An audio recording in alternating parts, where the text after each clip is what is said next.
your seats. We're going to formally kick the program off.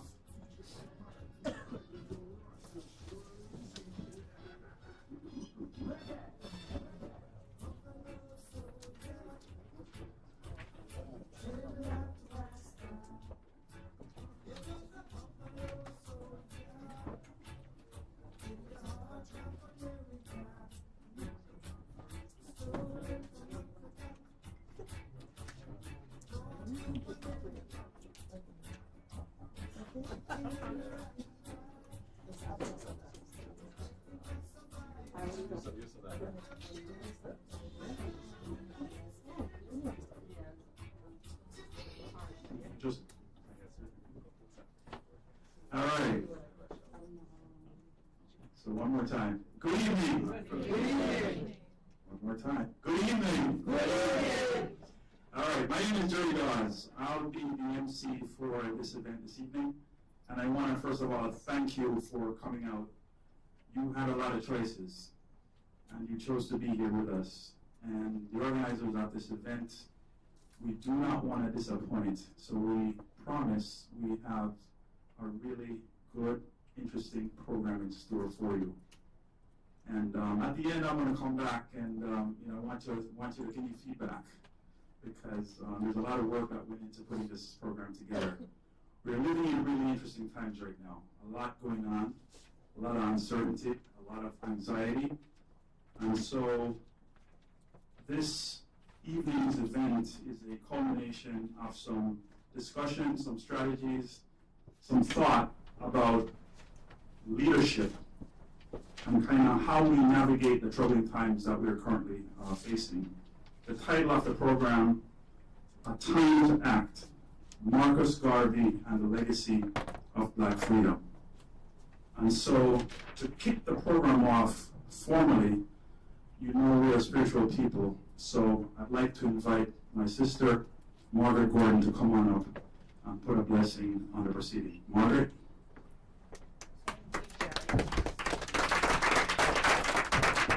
Good evening, everyone. Good evening. Usually I'm sitting in a congregation where the preacher is preaching, but tonight I'm honored to bless this event. In times like these, those who know the word, in times like these we need a savior, right? In times like these we need an anchor. And the anchor is not to be found in external places or people. We have to anchor ourselves. And so tonight I'm going to ask God's blessing upon all of us, that He will give us the strength and give us the energy and give us ideas how to just find our way in this really crazy world that we're in. Let us pray. Father, I thank you for your mercies. I thank you for your presence, Lord. I thank you for your talents that you've just blessed us with, Lord. Father, tonight as we come just to give pay homage and to just network with each other, Lord God, I pray that your presence will be here. I welcome you in our midst, Lord God, and I pray that whatever we hear, that we just don't listen and hear, but we act. And so, dear God, give us a spirit to do what you have called us to do, and that is to lead your people. As we sit in this room tonight, Lord God, things will be dropped in our spirit, and we pray, oh God, that you will cause us to put in action what we hear. We pray that you will continue to bless us, that you will give us ideas, that you will give us a vision, because without a vision, we will perish, Lord. And Father, we're not about to be perished. We're about to thrive and to blossom and to grow in you. And so, dear God, hold our hands, cover our hearts, guide our ears, that we might hear the things that will edify and not depress us. Father, point us in the right direction through these crazy times.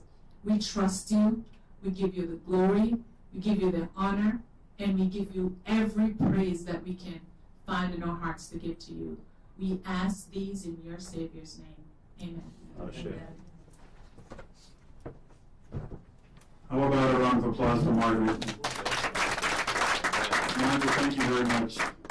Those words are healing and comforting. So as I promised, we're going to keep moving. I want to bring up Sam Clark. Since the age of 5, Sam Clark has shared the stage with many acclaimed gospel artists. as he's proclaimed the praises of God before audiences across North America and the Caribbean. One of his greatest strengths is his willingness to share his talent with others. Throughout the years, Sam has performed for many organizations. His powerful voice is regularly heard at commencement, at numerous functions, and is widely referred to as the anthem singer. Owing to his diverse persona, Sam has received several New York City and New York State recognitions for his professional and humanitarian efforts. Sam is currently employed with the New York City Health and Hospitals Corporation as a Director of Training and Workforce Development, where he holds a decisive role in facilitating the system's classification and compensation strategies. Although his professional interest has taken a path towards healthcare leadership, his love for music permeates his entire being. And so with that, I'd like to bring up Sam. Sam, come on up. He's going to do the Black National Anthem.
How about another round of applause for Sam? Sam, that was beautiful. So I mentioned the theme, the title of tonight's event is A Time to Act. And Marcus Garvey's presence is with us, and it's all about Marcus Garvey and the legacy of Black freedom. So what we'd like to do at this time is to help put the conversation, to help put this gathering in context. We have two videos that we'd like to play. Some of you may be familiar with what you're seeing, but there may be some new stuff that you learn as you take a look at these short videos. So let's get going.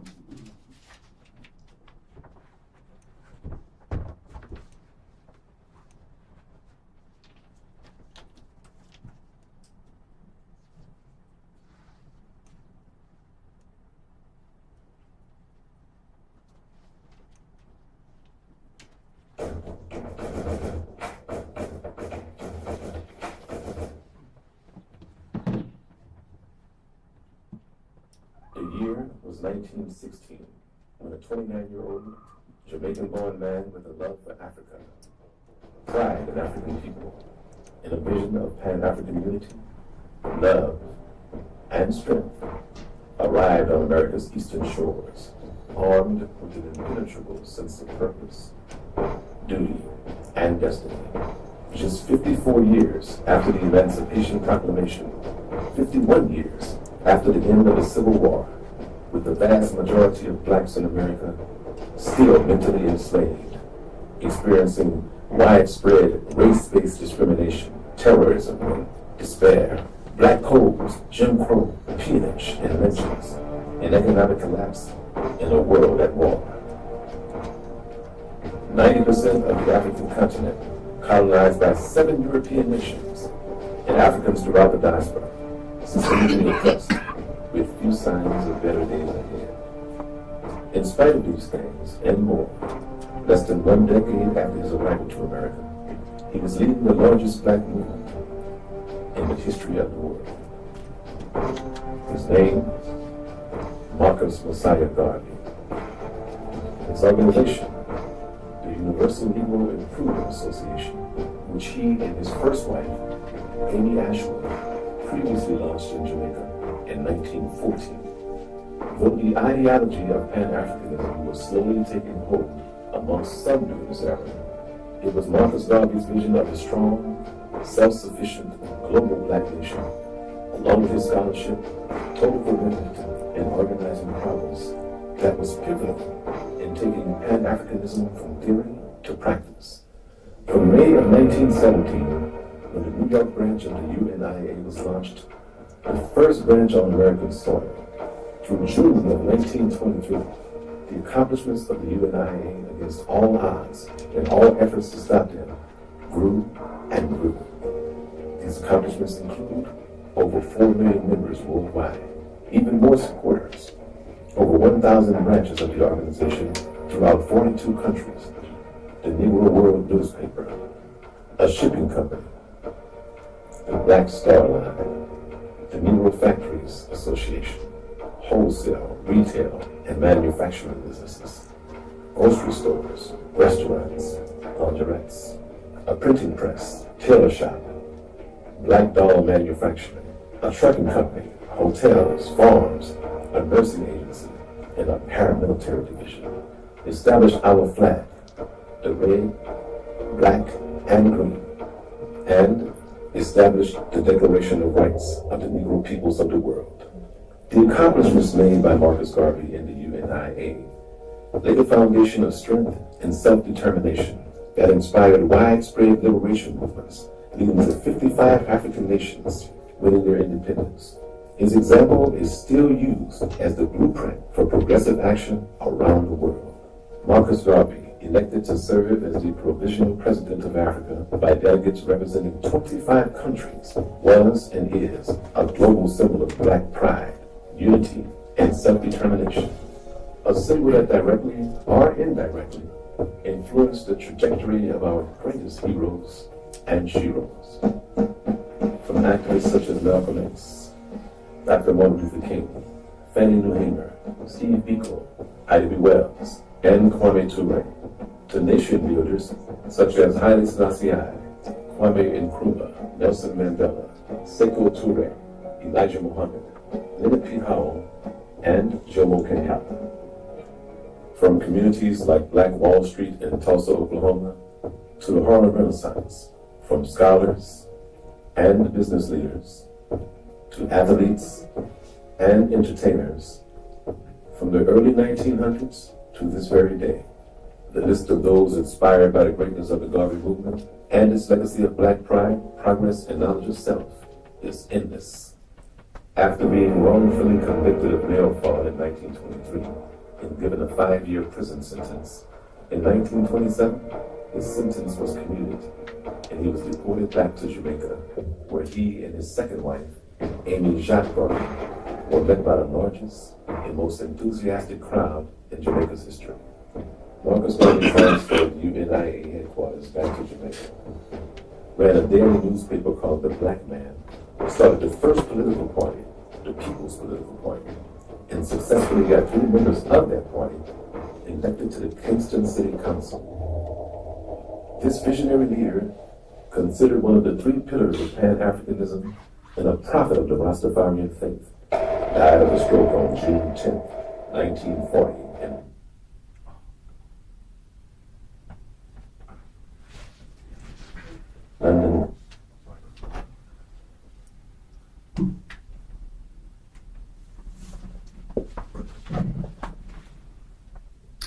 All right, we're going to pause the first video right here. So 1940, Marcus Garvey passed.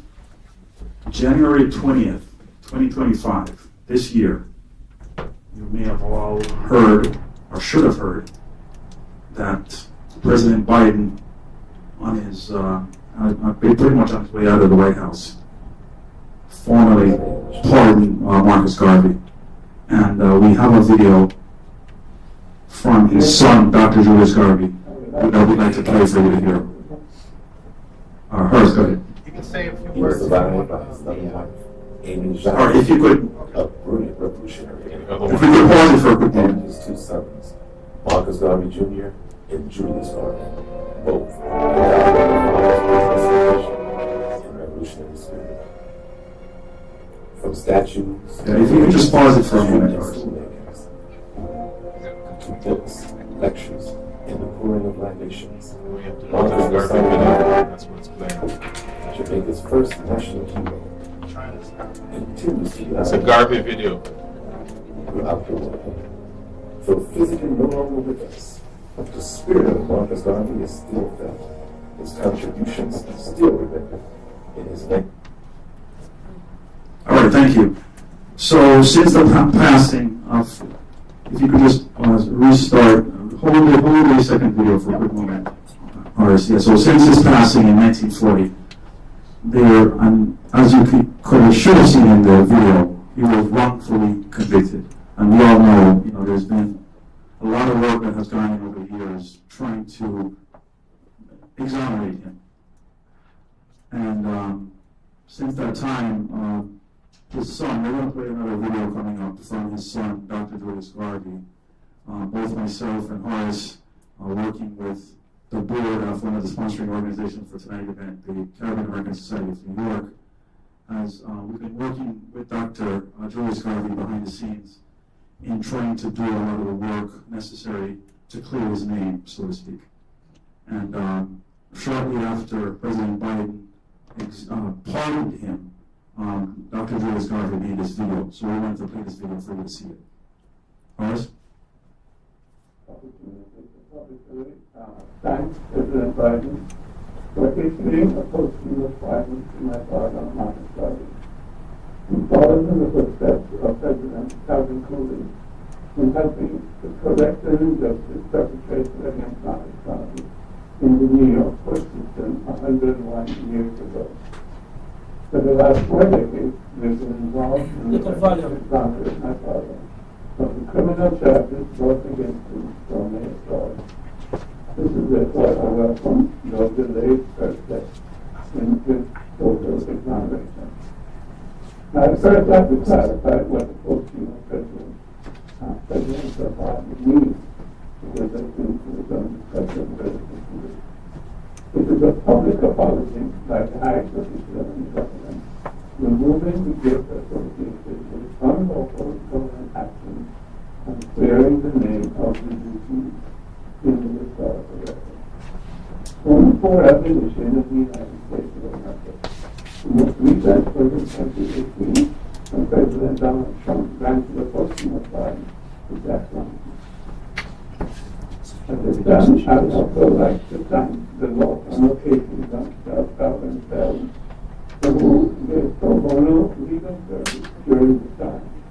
He has escaped the Convention of Black Caucus led by Representative Chet Clark, and the Caribbean American Political Action Committee, the Center for Global Africa, the NACC, the Institute of the Black World 21st Century, Charles Vanstone Enterprises, and hundreds of professional and social justice organizations who supported our petition. Also, the commitment of thousands of people worldwide who signed our petition, wrote letters, made tweets, and phone calls to action deserve our deepest gratitude. The effort has been not just about Marcus Garvey, but about achieving justice, equity, and sovereignty for all African people. We will not be subdued in our minds or conquered in our spirit. We will not be denied by what others say our potential is. Our true identity, to which the so many attractive arrays is the legacy of our progenitors was left a splendid mosaic of historic achievement. As we continue to struggle, each and every one of us must exonerate Marcus Garvey in our own hearts and minds. We can only do that by living the principles of Garveyism on a daily basis. Liberate your mind from mental surgery. Honor your ancestors who were the progenitors of the earliest and greatest civilizations, whose history, traditions, and culture should be known to you. By studying the past, you can perceive the nature of the self. Know thyself, and through this, transform yourself. Practice unity in the community, the diaspora, and with the motherland. Collective work and responsibility. Cooperative economics. Marcus Garvey practiced social entrepreneurship before it had a name. In government, subscribe to state capitalism as defined by Marcus Garvey and adopted successfully by China, and work for a federated United States of Africa as he envisioned in 1920, with of course the link to the diaspora as the sixth region. This is there to scatter an outline of the teachings of Marcus Garvey, but we should all read the philosophy and opinions of Marcus Garvey. Justice for Marcus Garvey, which he just edited and quite contemporary. E-Book, which is something written by me personally. Garvey and Garveyism by my mother, Annie Jacques Garvey. Marcus Garvey and the Vision of Africa by my mother, John Henry Clark. And the book by Tony Martin and Rupert Lewis, relative to the Garvey and his organization and his exploits during the trade. Only with clarity, dedication, effort, and perseverance can we achieve our goals. Only with truth can we have justice, and only with justice can we have repair and healing. In the federal penitentiary in Atlanta, Georgia, in 1925, Marcus Garvey said, "If I die in Atlanta, look for me in the whirlwind or the storm. And with God's blessing, I will bring millions of the ancestors who died in Africa and the plantations of the Caribbean islands and in the Americas to aid you in the fight for liberty, justice, and democracy." Well, the whirlwind is here, and the storm is coming. Let us unite and create a better world. Thank you for your support. One God, one aim, one destiny. All right, thank you. Look for me in the whirlwind. So with that, I'd like to bring up Dr. Ken Bramble to say a few words on one of our sponsoring organizations, Medgar Evers Caribbean Research Center. Dr. Bramble, come on up.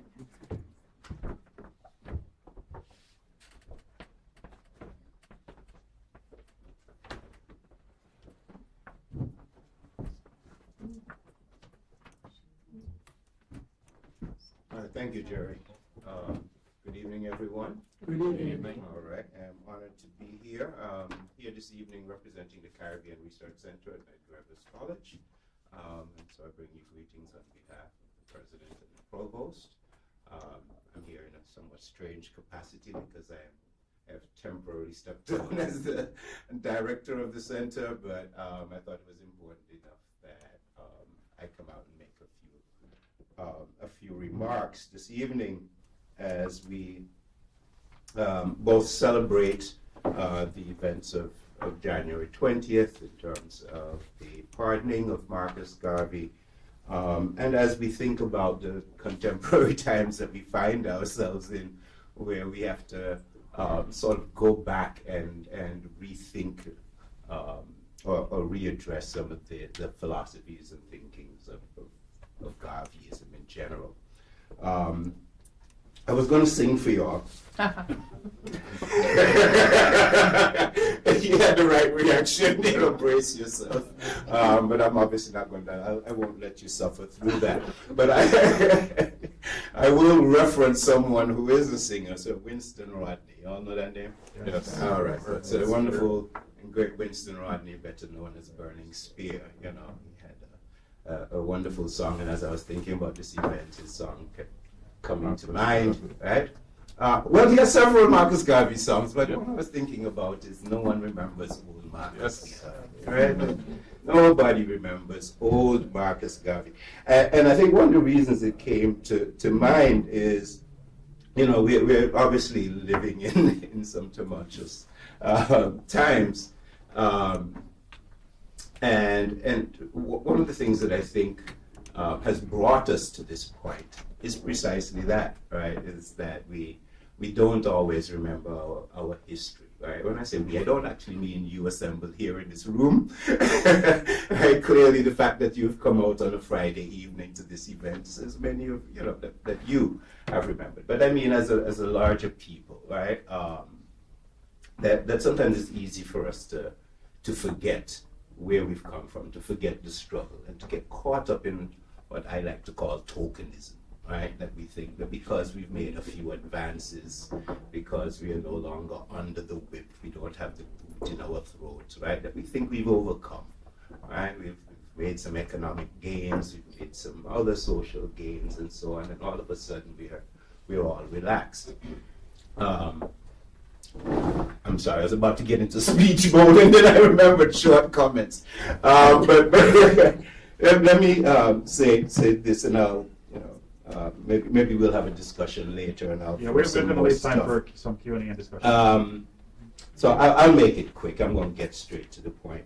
I'm going to read you a quick quote from good old Marcus. He said, "I regard the Klan, the Anglo-Saxon clubs, and white American societies, as far as the Negro is concerned, as better friends of the race than all other groups of hypocritical whites put together." That sounds hard, doesn't it? Yeah. And Jerry, it's funny, I think you were heading down that line as you said it, but I won't put it on you. I'm on record saying all of this. While we celebrate the pardoning of Marcus Garvey, right? We have to remember the circumstances under which it came, and we have to ask ourselves, why did it take those circumstances, right, for it to happen? And we need to learn to recognize tokenism for what it is. So why did it take until your very last day in office for you to stand up and recognize the injustice that has been done to Marcus Garvey, and by extension has been done to all people of African ancestry?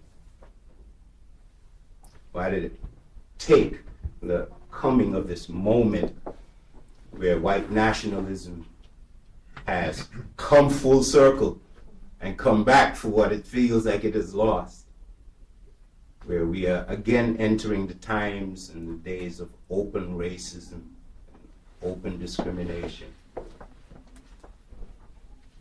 Why did it take us coming to that for those who claim to be our allies to stand up for one of our champions? And in thinking about that, we have to be reminded again of the principles, and I'm going to let the real, experts on Garveyism speak to that. But we've been brought back to Garveyism. We can't count on the allies to stand up for us and to fight for us. The struggle is on us. The struggle has never left us. No matter all the trimmings and all of the advances, if you want to call them, that we've made, let us not be complacent. And I'm going to leave it there. As I said, I won't give a whole lecture, but I got one more quote. Can I? Sure. All right, now you're the man, bro. What would I do without you, Jerry? If the enemy could only know that Marcus Garvey is but a John the Baptist in the wilderness, that a greater and more dangerous Marcus Garvey, with whom you will have to reckon for the injustice of the present generation, will come. I want you to think about that, because that's where we are. See, Marcus isn't here anymore. So now we need that new Marcus to rise from amongst our numbers for this new struggle that is really not a new struggle. All right, y'all have a good evening. This is going to be a great event. All right, let's keep it up. How about another round of applause? Dr. Kimbambo. So you may have seen on the video the UNIA, United Negro Improvement Association. Universal Negro Improvement Association. And I'd like to invite a representative from the UNIA. Come on up, Raymond Duguay. Come on up.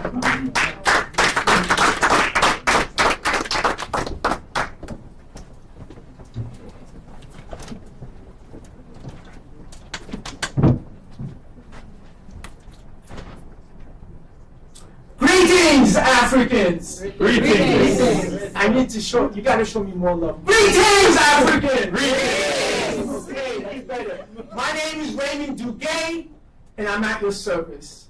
All I've ever wanted to do my adult life is to serve this beautiful black and noble race. This is why I enthusiastically, wholeheartedly serve as the first Assistant President General of the UNIA. And we're honored to be here. We send our welcome to Dr. McCalpin. We thank the Caribbean American Society of New York. This is sweet and short. In my hand, I've got 3 gifts. They're all for Dr. McCalpin. This is our UNIA calendar. This is our Garvey's voice.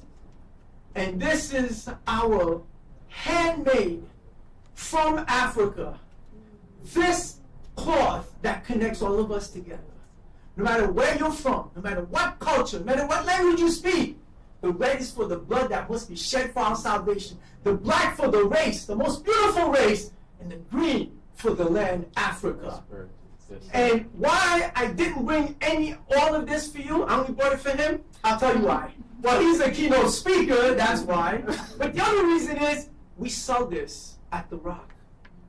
What is the Rock? We call it the FACA Rock, the Federation of African Caribbean American Restaurant Owners Corporation. It is our 15,000 square foot warehouse of all the dry goods, fish, meats, produce, vegetables, waters, spices, and drinks you can imagine. We built our own very first supermarket. Please applaud for that. And where did we get the money from? Did we go beg? Did we dance? Did we sing? Did we do a nonprofit? No. We plagiarized the most honorable Marcus Mosiah Garvey. The way he built the Black Star Line Steamship Corporation and the Negro Factories Corporation, we did the same thing. He realized after visiting the 38 states of the United States of America, he realized that black people, no matter what they tell you, we're the richest set of Africans on the planet. We're not, it's not even close. And in fact, the richest set of Africans in the Americans in the United States lives right here in Southeast Queens. But do we own our own financial institutions? No. Do we own our own hospitals? No. Do we own our own schools? No. Do we own our own supermarkets? Now we do. Now we do. Now we do. So let me say this. And how did we build it? We started a corporation, the FACA, Federation of African Caribbean American Restaurant Owners Corporation. We charge the same $5 that Mr. Garvey charged in 1919 and 1920. And get this, black people were only making between 25 and 40 cents a day. If you choose the 40 cents, the maximum times 5 days per week, that's $2. Where did black people find $5 to buy those shares? It's called sacrifice. Where you believe in the greater good. Where some man comes along and gives you a backbone. No longer are you satisfied to be a peon and a slave. He didn't take us to Africa. Mr. Garvey did better. He brought Africa to us. We knew we were African. He knew your stars. Anyway, my name is Please accept this. Raymond Duguay, thank you very much. A round of applause for Raymond.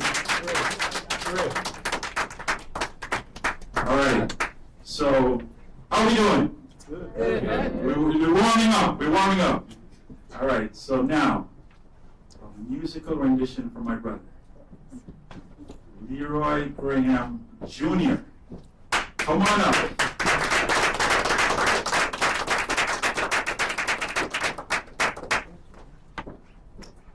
You're going to be treated right now. And so, what we have on the agenda is a musical treat, and then I'm going to introduce our keynote, and then I'm going to leave some time at the end for some engagement, because it's been kind of one way thus far, but I do want to hear from you as well. So, my brother, Mr. Leroy Graham Jr. Come on up.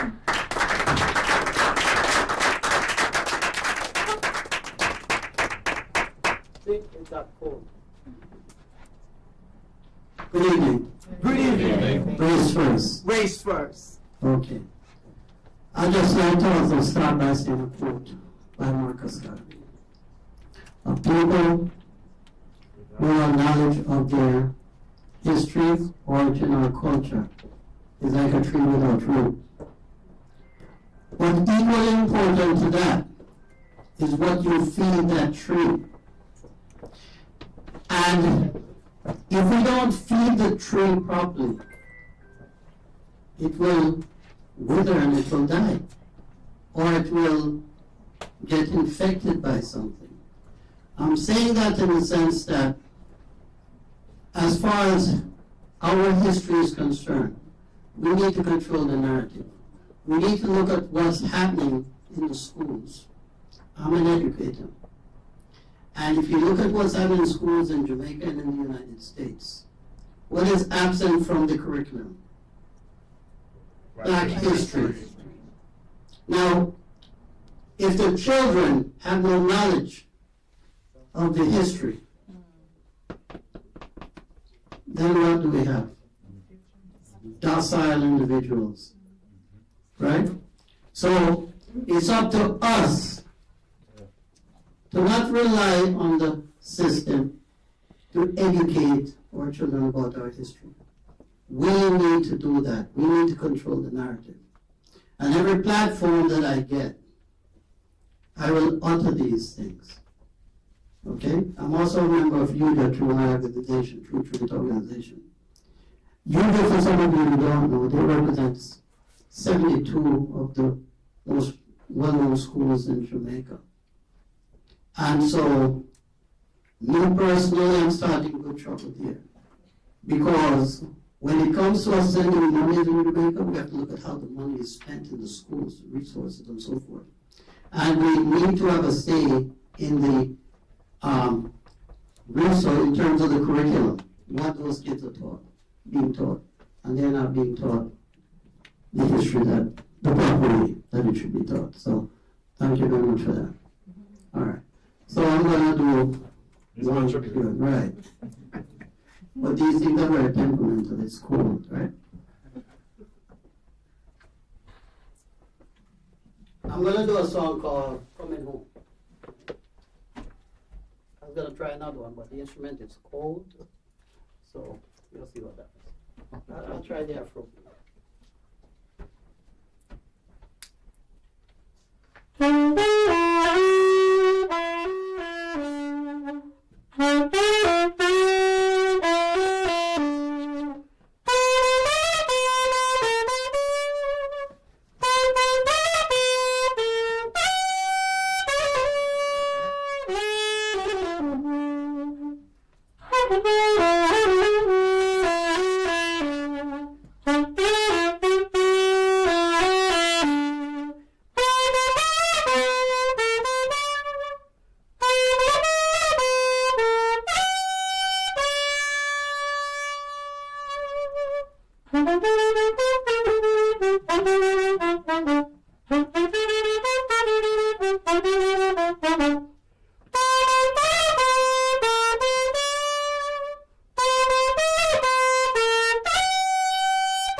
It's warmed Good up. luck, Billy. You want another one?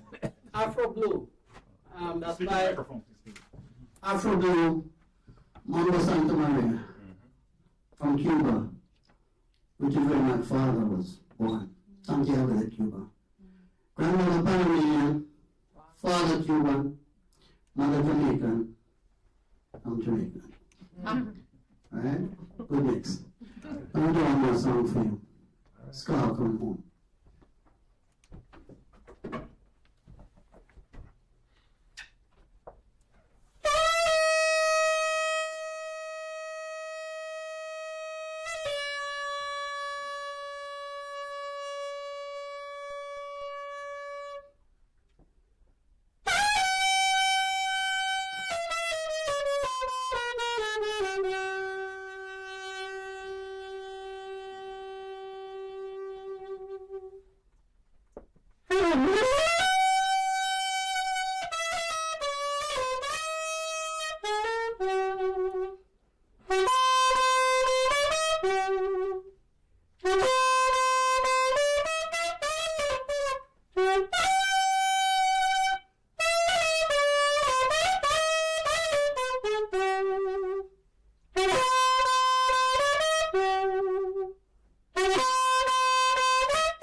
Leroy Graham Jr. Thank you very much, sir. Another round of applause, please. So I mentioned that we were getting warm. Now we're about to take it to another level. Professor Jermaine McCalpin is an associate professor of Africana Studies. He has taught for the last 25 years at Brown University, the University of the West Indies, and New Jersey City University. He has taught and researched on African philosophy, transitional justice, reparations, and truth commissions. He is a Pan-Africanist and is frequently invited speaker on reparations, genocides, and justice. He's lectured on Capitol Hill across the United States and Canada, Armenia, South Africa, Ghana, Burundi, and across the Caribbean. Without further delay, please help me in bringing up our keynote speaker, Professor Jermaine McCalpin.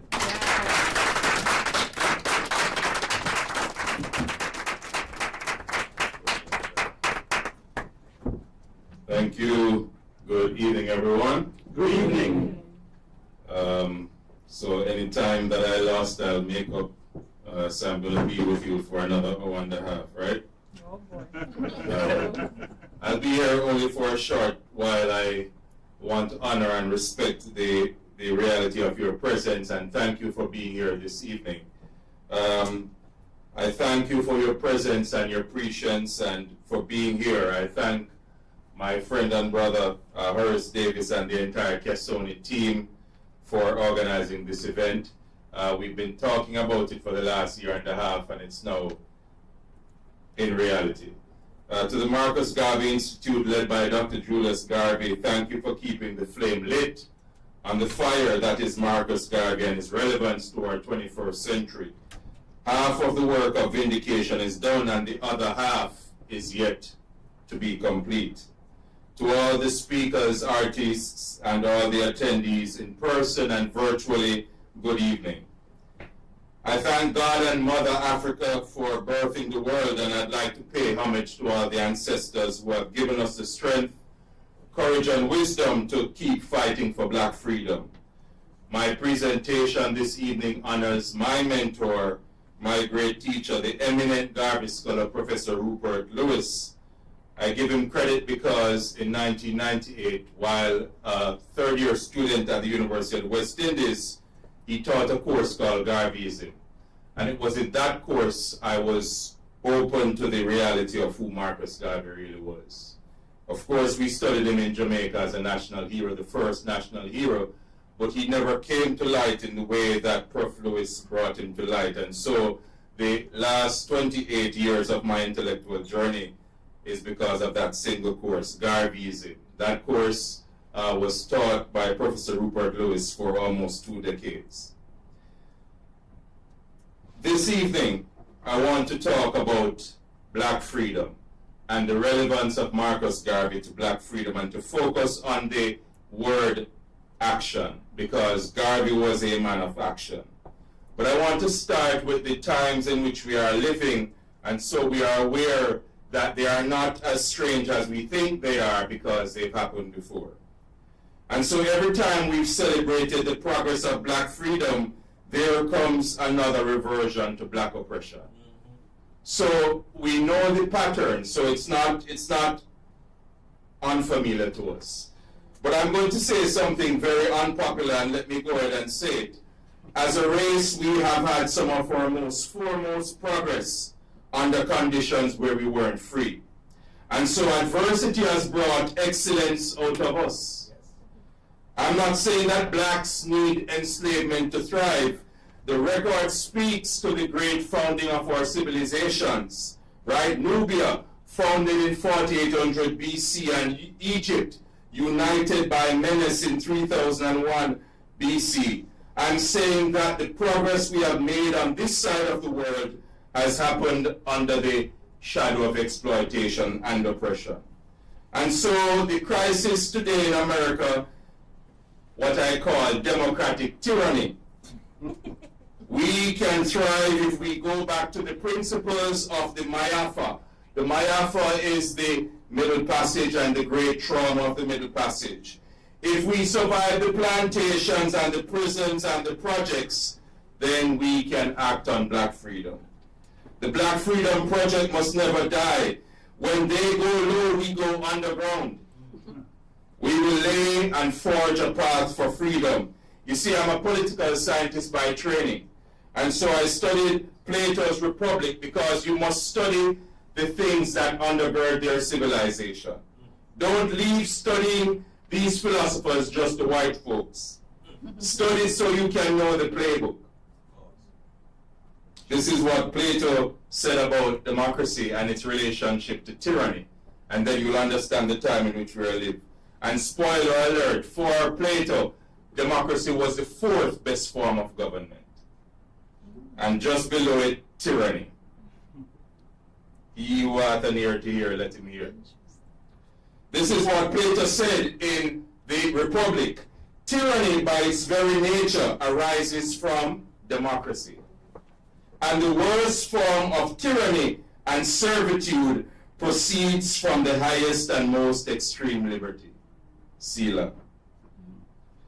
According to Plato, the ideal form of government is not democracy, but a philosophical aristocracy, where a small group of people govern the many. You see, democracy does not always mean good things. America has voted itself into oppression. But unlike other instances where the elected leader changes after the election, this leader told us exactly what to expect. But we don't read, so we could not have read the signs. A very big sign was that 922-page document called Project 2025. I started reading it last November, and 2/3 of the executive orders are from the first 50 pages of that document. You see, before emancipation and civil rights, before DEI, we had to struggle for freedom. Don't be daunted by the contractions or the removal of programs. They didn't give us freedom, and so they can't repossess it. Marcus Garvey was born at the end of the 19th century, and he envisioned a world where the black skin would not be a source of shame, but one of distinction and greatness. But Garvey's vision was an ancestral vision, echoing the freedom movements of Africans at home and abroad who longed for freedom, because those who birthed humanity and civilization understood freedom. They created freedom. Garvey's founding of the UNIA was not just the founding of an organization, it was the establishment of a blueprint for black freedom. And here's what Garvey taught us. We cannot be free without our own resources, without our own countries, without our own educational institutions, without our own financial institutions. Freedom is not just an ability, it is the expansion of sovereignty, the right to rule, to quote Mark Murray, to rule one's destiny. You see, to determine the path one wants to take as an individual and as a collective. So every time the flag with the colors black, green, and red are hoisted, we celebrate Garvey and his vision. So I want to talk to you, that was just my introduction. I want to talk to you today about Garvey's legacy of black freedom, and I want to focus on the 3 dimensions of Garvey's understanding of freedom. Freedom of being, freedom of action, and freedom of thought. Freedom of being. This is what Garvey says. If you want liberty, you yourselves must strike the blow. If you must be free, you must become so through your own effort, through your own initiative. And so Garvey's advocacy for self-liberation should point to us the reality that no one is coming to free us. All those that are here to free us we are they. Freedom must come from within our own ranks. No one is coming to save us. You see, all the people that have saved us have ended up enslaving us because they have not come from among us. And so Garvey declares that the Negro will have to build his own industry, art, sciences, literature, and culture before the world will stop to consider him. So we want to imitate them, and we have not imitated our own historical excellence. We built the pyramids. We built the great civilizations. We built all of the world because the world starts in Africa. Every single person on this earth has one common ancestor. Life, civilization starts in Africa. And so Marcus Garvey believed, as we all should do, no one is coming to free us. We must take freedom into our own hands. You see, the second freedom is maybe the one I want to focus on more, and that is freedom of action, because we are in a time to act. And for Garvey, that is self-reliance. For Garvey, self-reliance was uniting our efforts, politically and economically, to free Africa and all colonized and oppressed people.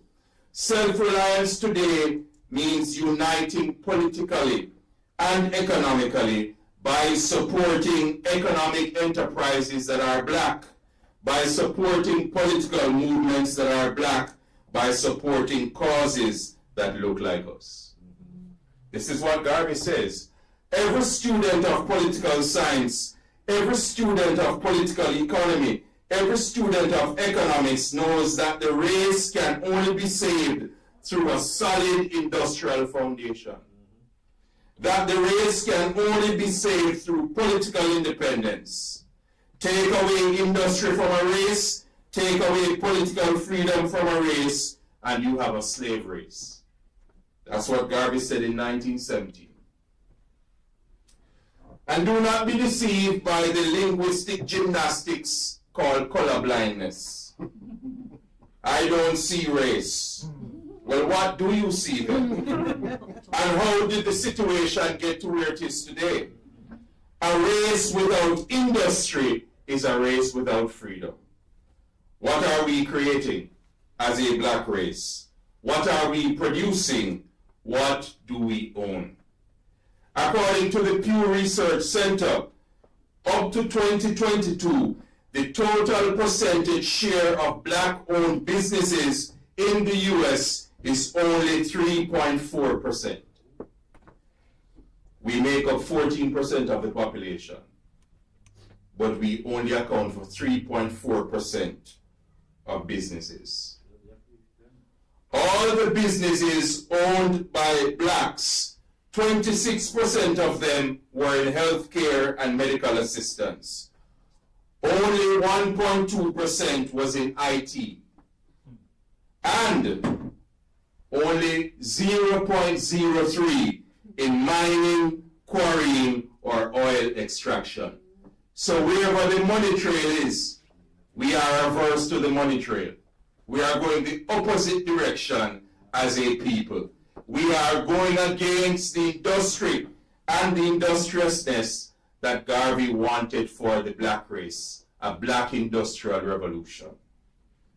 According to 2022 figures from the U.S. Federal Reserve, the median net worth for white families was $284,310.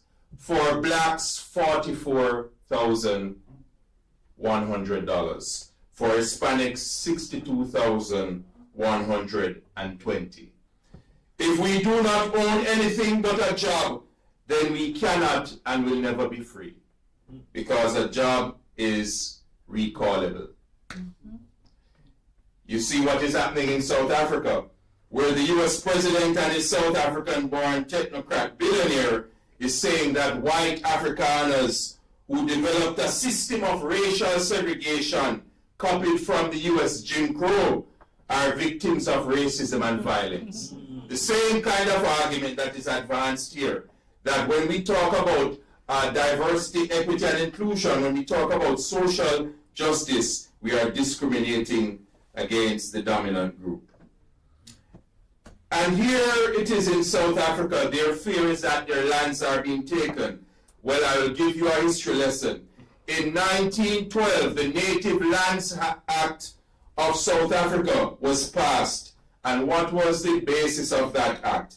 To seize lands from South African blacks, preventing them from owning lands, and whites took over or were given these lands.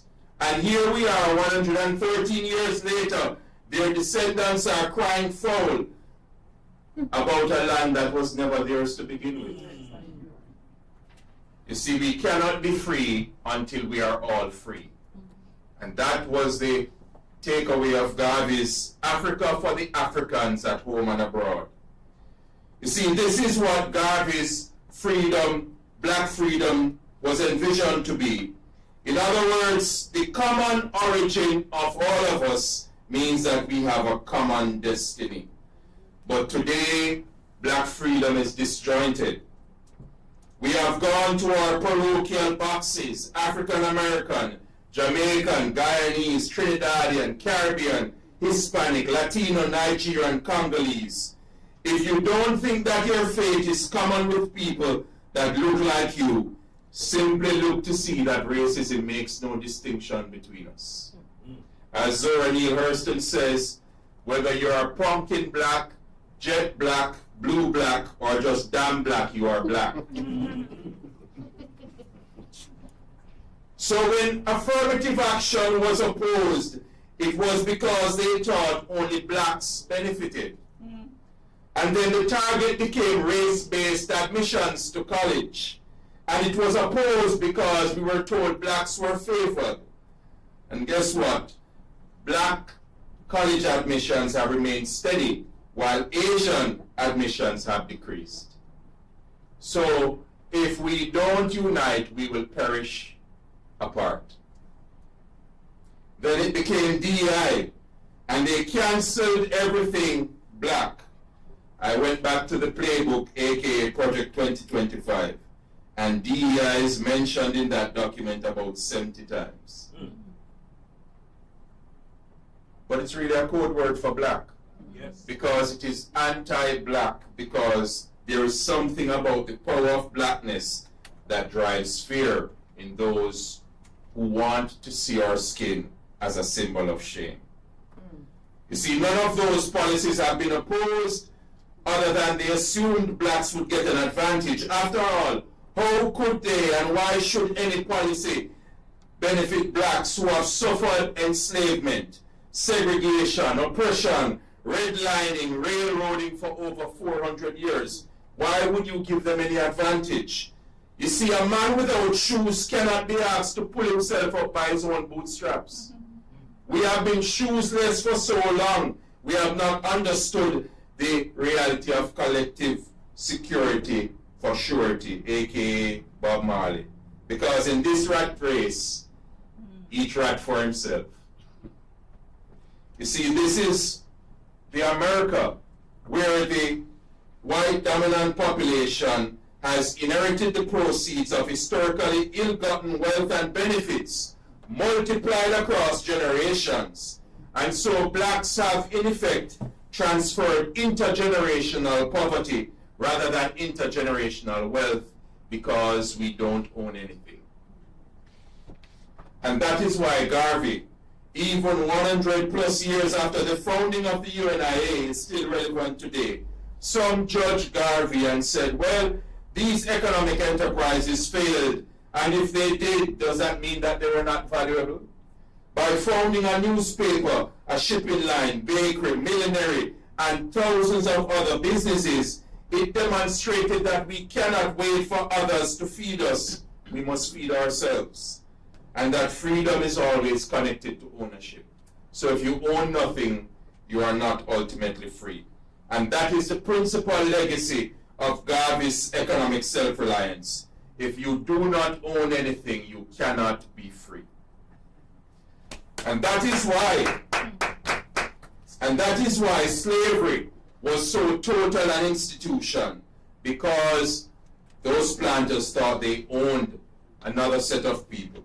And here we are, 160 years since emancipation, and we are still not free. You see, as we would say in Jamaica, everywhere you turn, Makajuki. Right? Freedom is more than political emancipation. Political emancipation simply means the legal end to a system of slavery.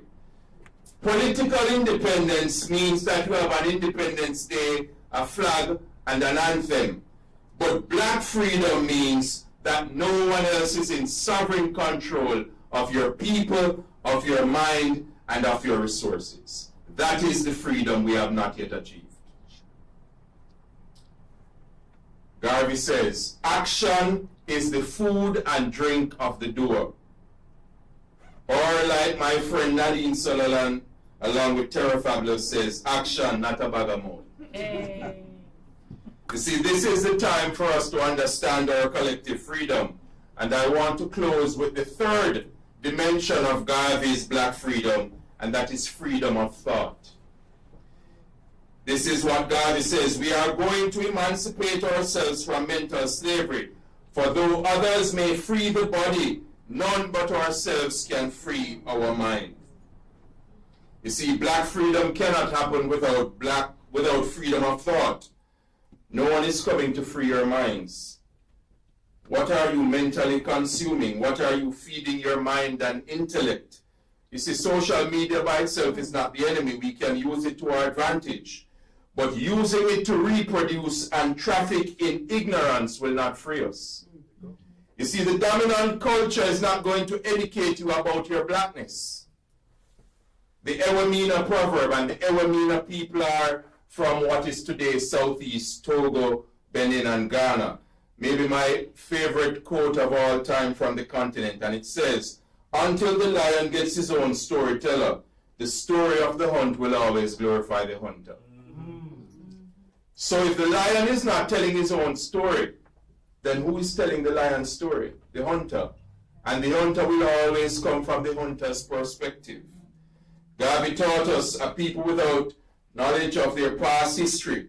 How many of us knew that Egypt, the great civilization, was built by people from a country called Kemet or Kamut, which means land of the coal blacks? So it's not the image that Hollywood shows you of what Egyptians look like. How many know that the earliest civilization was birthed on the banks of the White Nile by Nubia, 4800 BC? So if we don't know our past history, we cannot understand that we have done it before and we can do it again. And so history must be used in the service of black freedom. We cannot expect our former enslavers and oppressors to teach us about our glorious history. They are banning our books and eliminating our curriculum. But if you are dependent only on the educational system by the dominant group to teach you about yourselves, you will perpetuate what Runoko Rashidi says. The greatest crime ever committed against our black children is to teach them that their history begins with slavery. Ever wonder how and why we have to jump through hoops to learn of our black intellectuals and philosophers? Yet we are easily and readily schooled in Plato and Aristotle and Western philosophy. And yet, Plato and Aristotle, through their teacher Socrates, learned philosophy from Egypt. And so Pythagoras' theorem is not that earth-shattering, excepting you realize that he learned it from the mystics in Egypt. And so if we don't know ourselves, we cannot understand the power within us. You see, Garvey says it best. We must canonize our own saints, create our own martyrs, and elevate to positions of fame and honor black men and women who have made their distinct contributions to our racial history. We have to make them powerful and relevant and meaningful.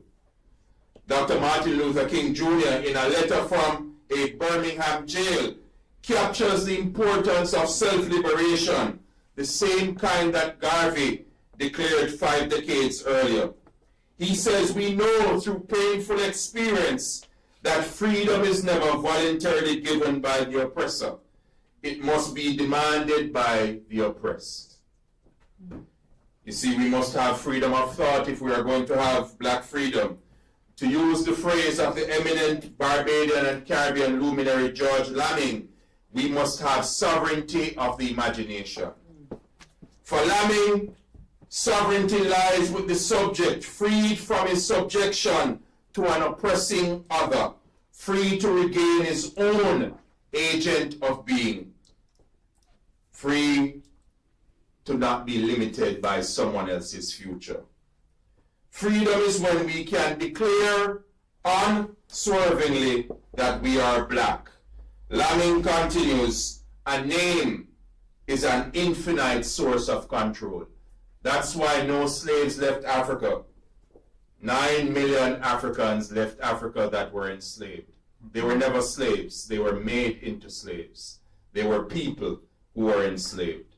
And so if we don't change our language, we continue to traffic in the lives of the oppressor. So no slaves left Africa. Africans left Africa. And so I want to close with these two quotes, and in keeping with my 25 minutes that I planned. The race, this is Garvey again, the race needs workers at this time, not plagiarists. See, this man was prophetic. Yes. Not plagiarists, not sophists, and mere imitators, but men and women who are able to create, to originate and improve, and thus make an independent racial contribution to the world and civilization. We have too many plagiarists among us. We want to copy and imitate everyone else without realizing that they copied us in the first place. Because all of philosophy, all of civilization, all of medicine, all of art starts there in Africa. The words and inspiration of Marcus Garvey have provided us a basis to act now. Freedom of being, freedom of thought, freedom of action. And I end with one of Garvey's most famous acolytes, El Hajj Malik Shabazz, also known as Malcolm X. We declare our right on this earth to be a human being, to be respected as a human being, to be given the rights of a human being in this society, on this earth, in this day, which we intend to bring into existence by any means necessary. Asante sana. Thank you.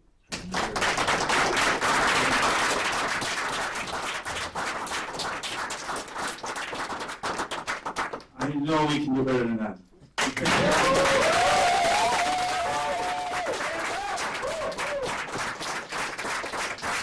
So question, did we live up to the promise? Yes. All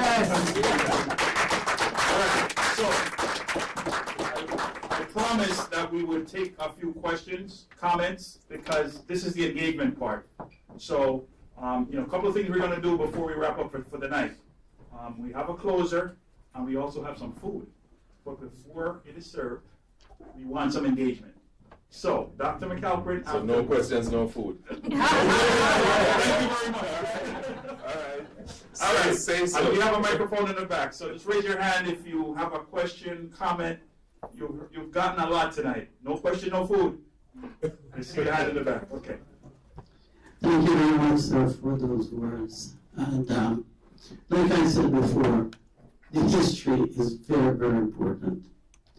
And what is going on in the schools is that they are eliminating that. Or I called what they're doing 2 words: selectivism and omission. Selective in terms of what they want you to know. Omission in terms of what they don't want you to know. And selective in terms of controlling the narrative in what they want you to know.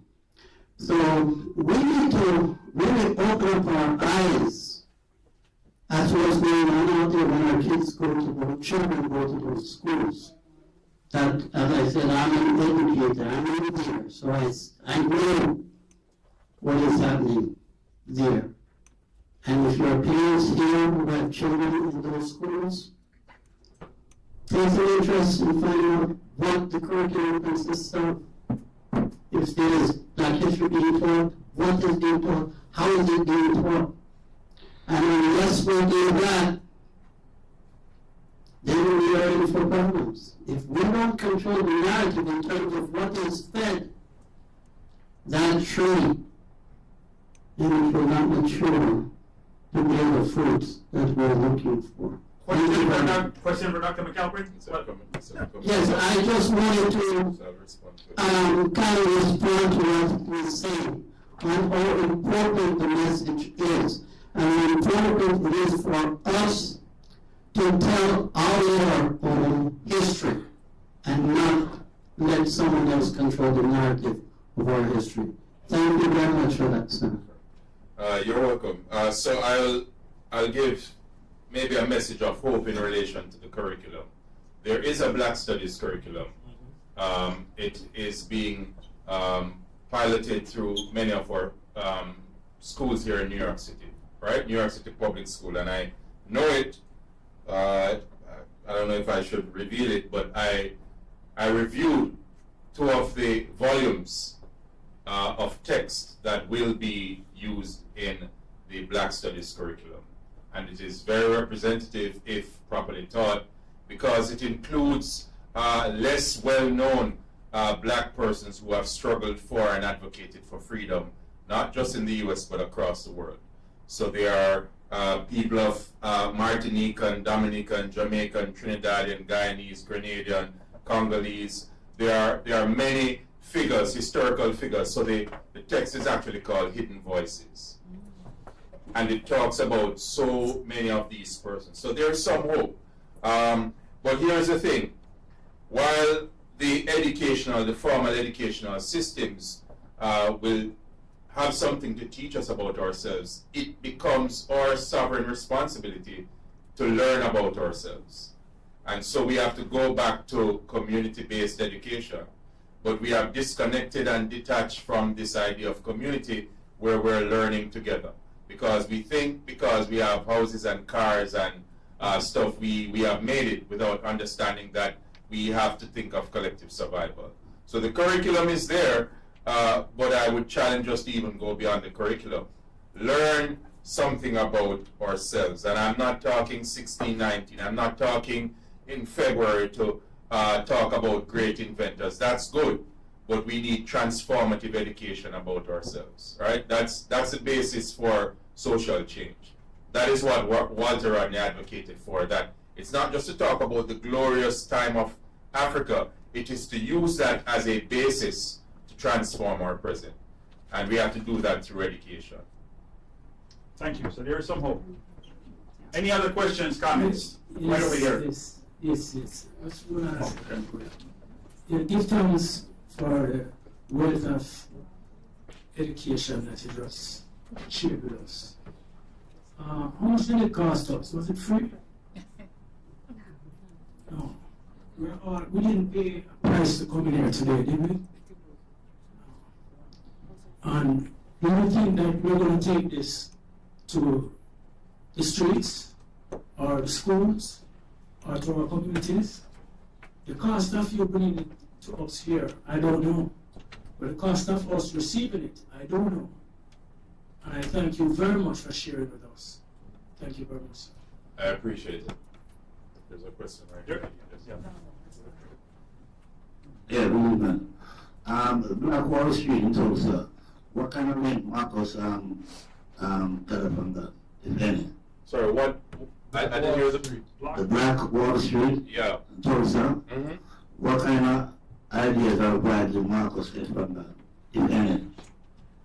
So by the time the Black Wall Street was leveled, those 36 blocks were leveled in Tulsa, Oklahoma. Garvey had already begun the UNIA, and there were a few branches in that part of the U.S. I don't know of any direct link, but I think it is important to also use those models of self-sufficiency, right? That we created communities. One of the communities destroyed in the LA fires is one of those kinds of historical Black communities where Blacks had been self-sustained in California, because many people don't remember that California had sundown towns, but this was a black enclave, Altadena, where blacks had lived for decades.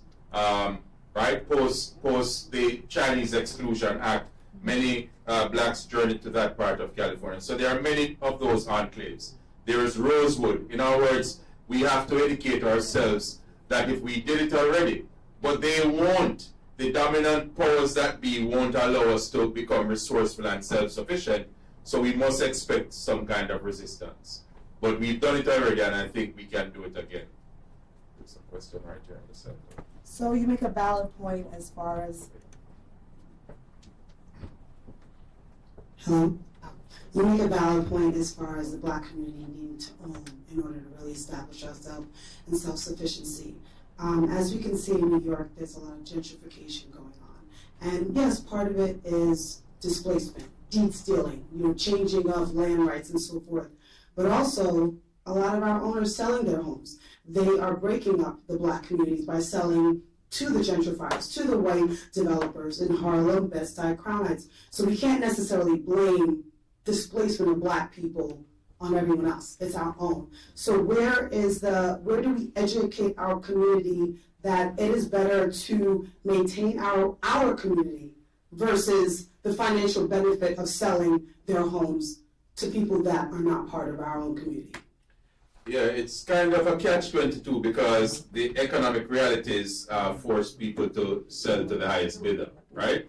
And so, unfortunately, the percentage share of the ownership of black-owned banks in the U.S. is less than 10%, right? So we have to go to other lending institutions to get resources, and we are 3 times more likely to be denied credit for loans for housing, right? So gentrification is more than just an individual problem. It's a systemic problem, primarily because the question of housing already discriminates against people of color and primarily blacks. So I think all the neighborhoods you call, but here's it. The reality of it that even as this is happening, America continues or persists in residential segregation, right? We hardly have mixed communities. But I think we also have to realize that we have to pool our funds and resources. That's the only way we're going to be able to, I remember driving down a stretch while in grad school about 25 years ago in Bushwick, and nobody wanted to be near there. And I drove down that same street last year, and I was shocked, right? Because if we don't take care of urban blight, right? Go to Baltimore, you'll see rows and rows of houses and streets, and I guarantee you that they will soon become occupied. So if we don't pool our resources, like you said, we have no one else to blame. If we don't pool our resources, and let's think of it, right down here, St. Albans, right? Laurelton, they came out of the post-World War II era where blacks, especially those returning from the war, did not have suitable housing elsewhere. And they didn't get the GI grants like whites who could go to Levittown. And that's why these communities have persisted as being black. But if we don't do something about securing them as enclaves for our people, they will also disappear. So you're right, it comes down to collective responsibility. But we have become individualistic, we have become atomistic, we have become focused on individual success and life chances. And so we have actually imitated white exceptionalism, and it's now black exceptionalism. So if you have one black millionaire, then we've all made it. If you have one black president, then we've come up from slavery. We have preoccupied ourselves with this exceptionalism when that's not true, right? We don't own, we don't produce, we have to generate and create, and we have to do that collectively. Any others? Yes. I'd like to thank you for your presentation, which was beautiful, but the philosophy of the Honorable Marcus Garvey has been preached for over 100 years, right? And we're tough. Right, and it seems as though what he was doing then he had made more progress then than we are making today. Because they were more unified as a people, and they were going through a struggle that literally we're not really going through the struggles that they were going through, because we have more opportunity that's here for us. Correct? So there has to be something that is missing from us as a people that cannot move forward like they did then, right? And it can't be just the God concept, right? Because people were God-fearing still today, right? But of who's God? Where is the spiritual part of this movement going? Because if we have no spiritual movement, nothing can be done on the physical level, because we understand that the spiritual actually is what motivates and moves the physical plane. So there must be something spiritual missing from our people, united in mind. That's why we can't move together, because there are a lot of wealthy black people here, a lot of motivated black people, educated black people. But for some reason, we cannot come together and make movements like they did then.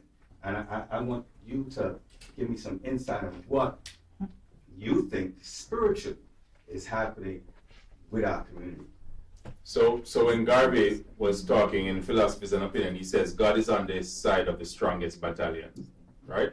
So if we don't get our own strength, then we can't blame that God has abandoned us, right? The thing about our spiritual context is, like I said, we have become atoms rather than molecules, right? Everyone is just concerned with their individual survival. And if I make it, then I'm good. I'm okay with me alone making it, right? In our words, you know, when Mary Church Terrell says, lifting as we climb, onward and upward, it means that everyone is going to take someone else. So we live in neighborhoods, but we no longer are anchored in community, right? Two different things. We have neighborhoods, but we don't have community, because the essence of community is that Zulu concept, Ubuntu, I am because we are. That is what is missing from us spiritually as a people, that we have become individualistic. We've actually believed the gospel of individual success, right? That if I make it, then it's good, right? So we can point to, oh, there is one of this, there's one black billionaire, there is one of this, right? There's a black president. So we're checking boxes, but our people aren't progressing. And part of that is because we have lost that sense of Ubuntu, which is a spiritual concept, that people are people through other people. That's what Ubuntu literally means. So there is no me without you, right? That's how the Manhattans put it, right? So we've lost that spiritual center. And so, as I said at the beginning, the unpopular concept is that so much of our progress on this side of the world has been made under adversity. We have become under much ease, which is, this is my, I'm not asking you to believe, but this is my spiritual perspective. The times we are going through is like when the children of Israel had to go through Babylonian captivity. They prospered through Babylonian captivity. So if we really hunker down collectively during this time of democratic tyranny, we can do much better than we did previously. Thank you so much. And there's a question here. Yes, I was really into it. Took as much notes as I can and want to watch this again, because growing up in Jamaica, I was never taught anything positive about Marcus Garvey. I don't know if anybody remembers that. It was always he steals from us. He took money from our families and went to get a Black Star Line and never came back. Wow. And for years, that has been the story. It was not until I came to America, believe it or not, that I learned and I read and I understood. And you've just like confirmed a lot of things that I was thinking about. How can we come together as a people? What is missing now that they had then? And I'm even more concerned about, I have 2 grandchildren, and I try to kind of indoctrinate them about how black is beautiful and all of that, but there's so many external forces that would make them believe that that's just grandma's idea about how good black is. So my question is there any, not watered down version of what you just presented, but is there any way that we can have maybe like a forum for younger people to understand, to get a better understanding of who we are as a people. We're doing our parts as individuals, but pieces like these and forums like these that will educate and inform younger people. No, I appreciate that because Dr. Garvey and many others have been advocating for, including my professor, my mentor, Professor Rupert Lewis, for Garveyism not just to be taught that Garvey was the first national hero, but to revisit his ideas, right? Revisit his notions of self-reliance. We are not making any claim to the idea that Garvey was perfect. One doesn't have to be perfect. But I think in many ways what we also don't understand is that there was colorism at the turn of the 20th century here in the US. And some of his biggest and most ardent critics were black people. Because racism, the very essence of racism is to divide. And so you use color as one division, you use language, you use origin, you use religion as the ways to divide us as a people. Eight American blacks wrote op-eds to support Garvey's removal from the US. Du Bois is the one we always call, but A. Philip Randolph as well. Right? Pioneer of black labor, and the theme of Black History Month is African Americans and labor. So we have to understand that in many ways, the enemy comes from within. Right? Because racism doesn't want to see us united. And so anything that will divide, right? The agent that infiltrated was a black man, right? The first black FBI agent that we proclaim on one end, but on the other end, he brought down the first global Pan-African organization, right? So part of it, to go back to your question, the question of education is, again, sure we can organize these forums, right? Because I think it's important for us to give these lessons to the next generation as a way to convert this idea of self-reliance and self-sufficiency, right? Teaching them the concepts and principles, right? Because if you teach them the concepts and the principles, later on they can get the philosophy, right? Teach them the concepts of self-sufficiency and self-reliance, right? Of pride in race and pride in oneself, that to talk about black is beautiful is not supremacist. It is what gives us our confidence that we can navigate the world that continues to downpress us about the skin color that we have. So I think we can organize those fora. Question right here. Just before we this question is so important. I don't yet.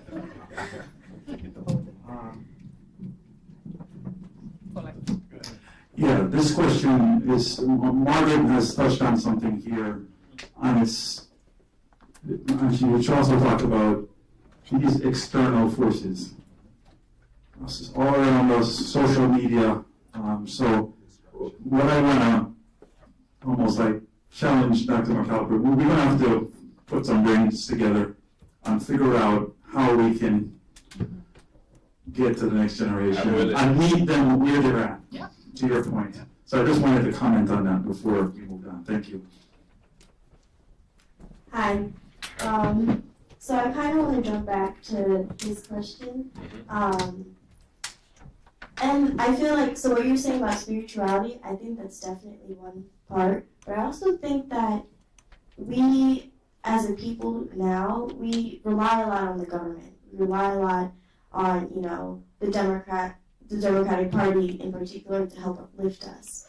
But I feel as if we were to become a little bit more independent of politics and really become self-sufficient, we would be much better off. And I just want to know, what are your thoughts on that? Very good point. I'm smiling because just last week that was the lesson in class, right? In my course, African Diaspora, we spoke about the Black Panther Party because the model of freedom should understand the reality that, again, no one is going to save us and no one party does right by us, right? That's why Garvey founded the first local party in Jamaica, right? Because he saw the need for representation. When the Black Panther Party was established in October 1966 in Oakland, California, part of the subversion tactics of the FBI was to discredit programs that the US government would eventually adopt. Mass welfare feeding programs, right? Pioneered by the Black Panther Party. Research on sickle cell. In 1970, the US government was giving only $100,000 to research on sickle cell, while it was paying $10 million to get a man on the moon, and was in a war in Vietnam that included $5 million a day.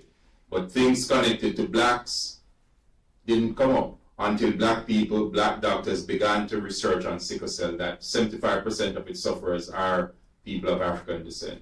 So we have to think of our own survival, right, with our own solutions. And that's why the Black Panther Party, as small as it was, the FBI director said it is the most dangerous threat to the internal security of the United States. I want you to understand that. It wasn't because of its numbers. It was because if black people actually believed that they could help themselves, then it would be problems for racism and for systems that oppress us in the US. So I agree with you. As I saw one of those memes with an indigenous man, and he said, red or blue, it's one bird, right? Whether it's left wing or right wing, it's one bird, right? None of the parties have always done right by us, right? Historically, sure, the Republican Party, and I don't talk about them freeing. Lincoln didn't free anyone. Yeah. He was forced into signing that document. And one of the compromise, as a historical aside, was that the planters in D.C. would receive reparations, 300 US for each enslaved person they had to free. So don't just think this magical idea that Lincoln freed the slaves. He didn't free anyone. And I'll end there. All right, sorry, we're going to take one more, then we want to close. Right there, right there. Okay. Let me get there. It's my cafeteria voice. Yeah. Thank you, Dr. McCalpin. I know that the Black curriculum is currently being piloted in a few schools in the city. I'm just wondering if there are any potential threats to its complete implementation, and if so, what is being done about that to make sure that it's totally implemented. We're living in a time of great uncertainty in terms of the fickleness of those who are in power. So there's no guarantee. But I think given how funding goes for many of the programs in the New York City Department of Education, I am a little more confident that it won't be a stop altogether. But here's my challenge, that we are teaching primarily black and brown children in New York City. We have to find creative ways to introduce these concepts to them. And sure, if the Black Studies curriculum is stymied, is withdrawn, is being stopped, then we have to find some other way to teach people about themselves, to teach our children. I think part of the challenge is that it is incumbent on every black and brown educator to realize that they have a mission more than just simply holding children in classroom for a few hours until it's time to go home. Right? Education must be transformative. That's why I'm here today, because my professor at the University of the West Indies thought it important for us to understand Garvey beyond just being then on our money, right? He was on the $10 bill, I think. Rather than just being on money, he became a living, breathing part of who we are. That black pride can't be understood without black freedom. And so we have to teach our children in ways that the educational system may not want us to teach them, but the only way that they can be better than we have been is that they know knowledge of self, right? Because Garvey said, if you don't have confidence, you're twice defeated in the race of life. And confidence comes from knowing who you are, right? If we start the curriculum, I have a daughter, she's now 17, but when she was younger, I remember I challenged a teacher. in her elementary school because the teacher gave an assignment to talk about Columbus discovering. And so I said to her that when he came here, he saw indigenous peoples and Africans, and the book is They Came Before Columbus by Ivan van Sertima, declaring that Africans existed here long before pre-Columbian times. And I said to her, here's my business card. If the teacher has an issue, she can feel free to contact me. Right? So I had to tell her very early that he didn't discover. He came and he saw people here, and it is recorded. Did the teacher call you? No. No, she didn't. But the point is, we have to be courageous enough to challenge it. Another time, a teacher said they should write on the founding fathers, and her assignment was Washington and Jefferson. And I said, they owned Africans as enslaved. And the teacher, a black woman, said that fact is not relevant to them being founding fathers. So I said, we are not going to take it out of the essay.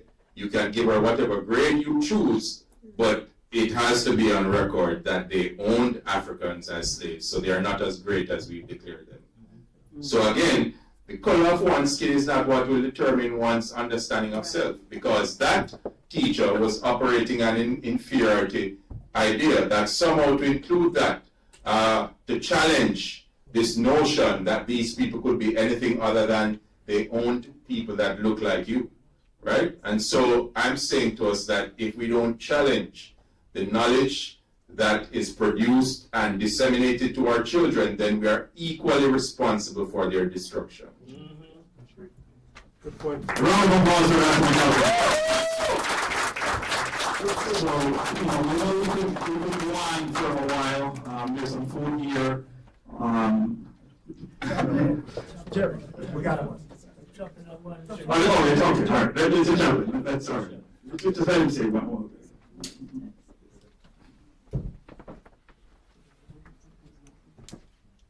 Just want to say this and send greetings to everyone that is present.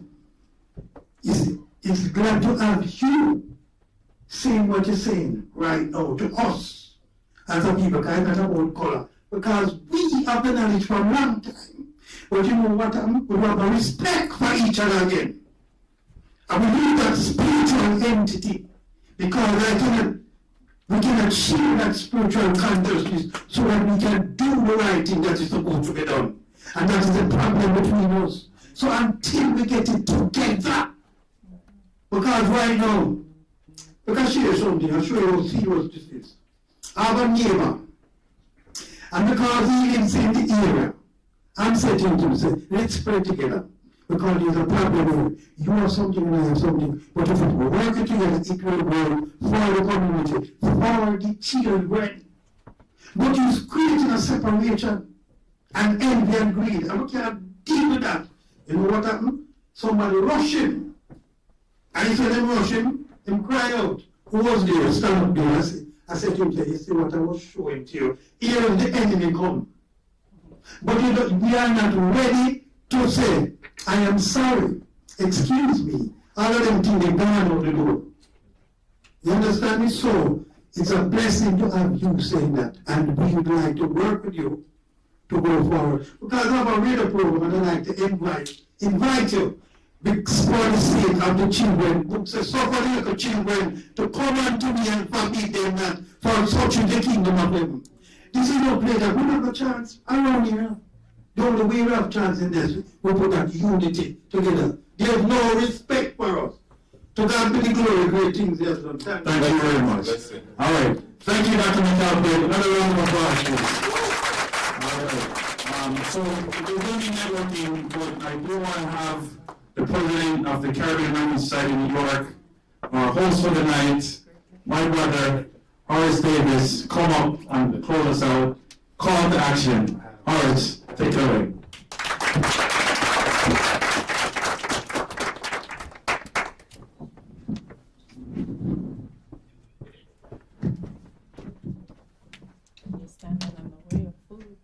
Oh, boy.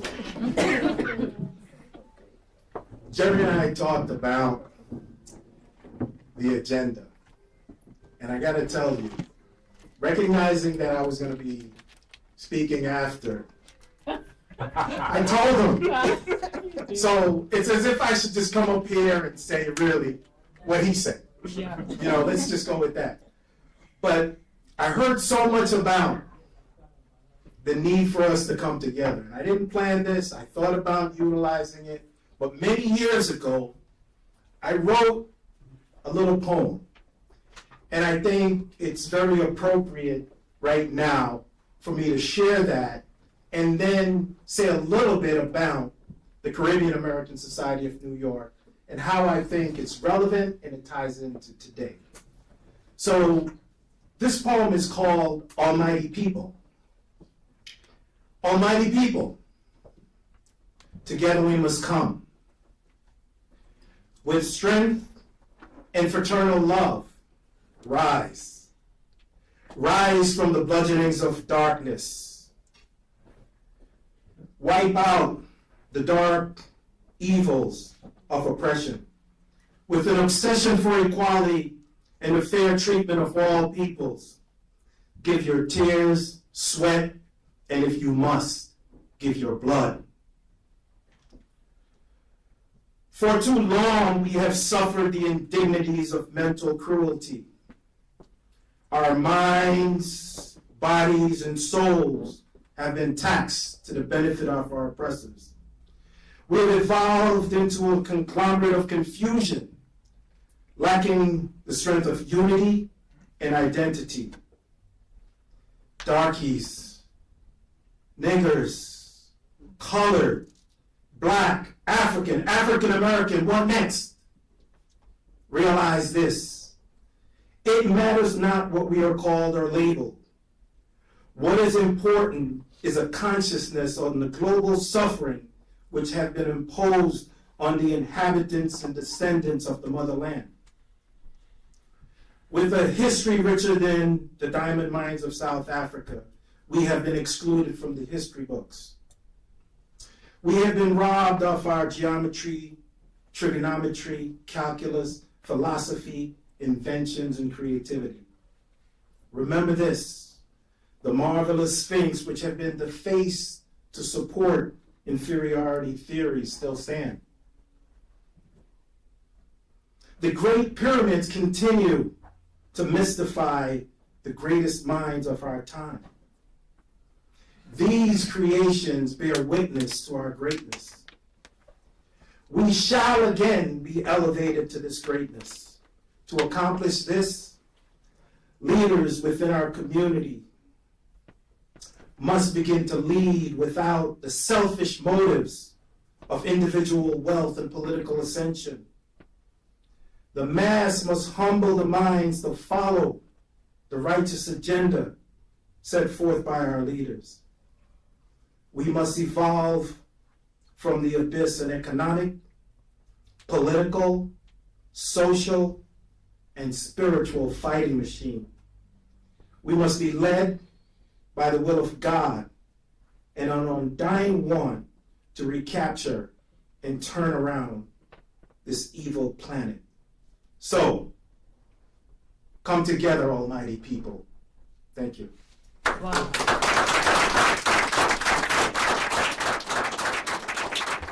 As I said, coming up after Dr. McCalpin is late.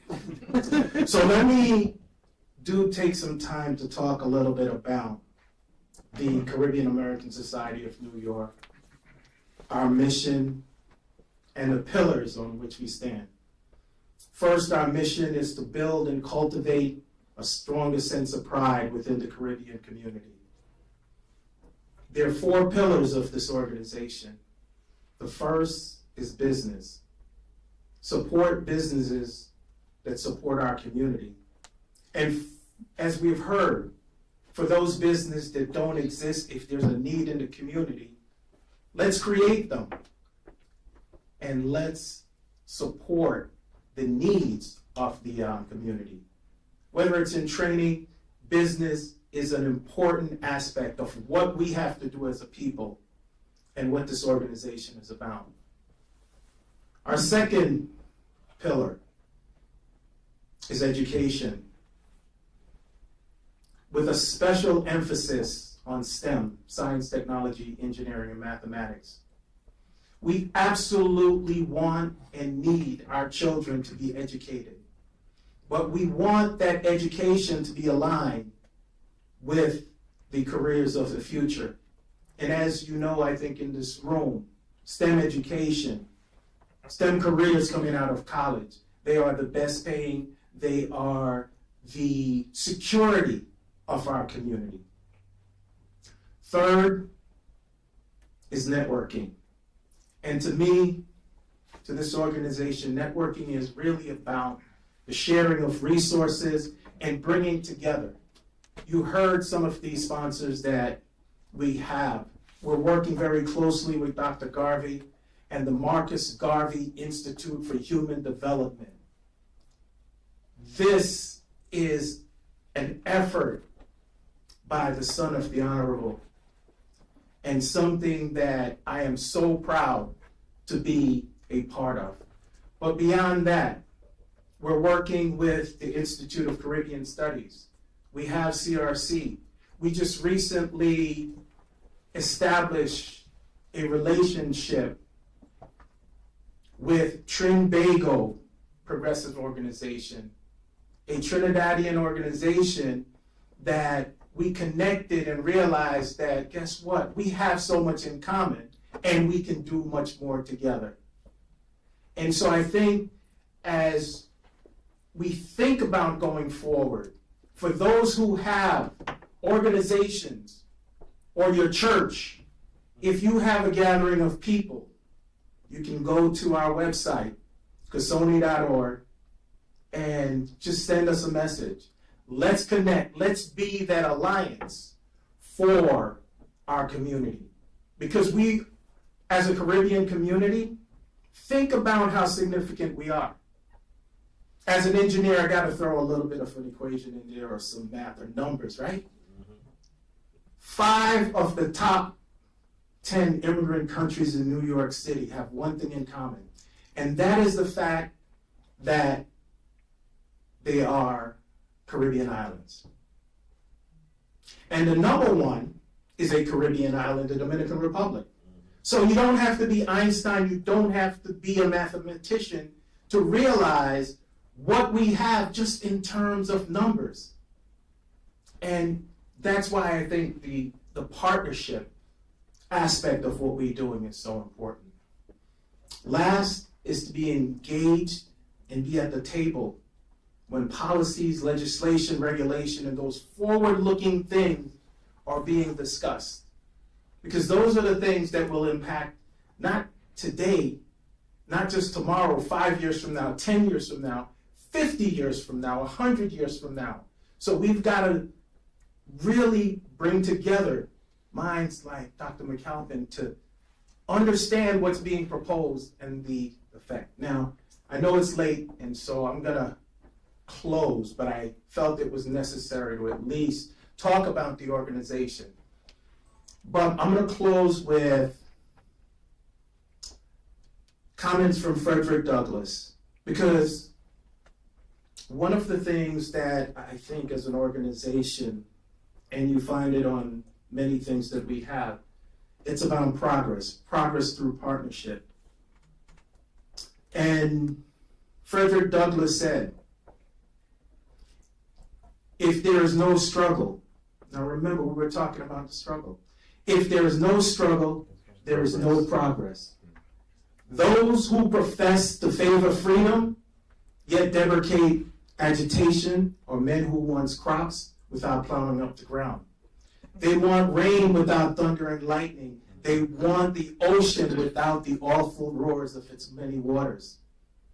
Power concedes nothing without demand. It never did, and it never will. Now I want you to listen to this part though, because this I think is important. Find out what any people will quietly submit to, and you have found the exact measure of injustice which will be imposed upon them. And these injustices will continue until they're resisted with either words or blows or both. Yes. The limits of tyrants are prescribed by the endurance of those whom they oppress. I think this is so relevant in terms of the time that we're in right now. And so I want to thank everyone here and online for joining us this evening for the start of a conversation that's not going to end tonight. Because I think we really, as a community, it is important that we come together. Now, I will just turn it over to Jerry and have him, close the out. But give yourself an applause for coming out tonight. Really appreciate it. So I close with a question. The question I mentioned at the outset. How did you do? Very good. Great job. And as Horace said at the beginning of our conversation, there are a number of organizations in here, the networking. Please mark the date, April 4th, Friday, April 4th, right here. There's an organization in here, Friends and Family of the Mighty Diamonds. For those of you who follow reggae, the Mighty Diamonds. We're going to have a tribute to them right here. It's going to be the third, maybe fourth, the third annual event. And I'd love to see all of you back here April 4th, Friday, April 4th. So we're officially closing right now. Food being served. Continue to network with each other. Thank you again for coming out.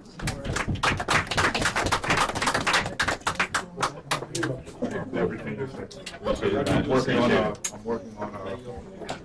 documentary on reparation. Okay. Sorry. How did we do, Seth? No, I'm at NJC.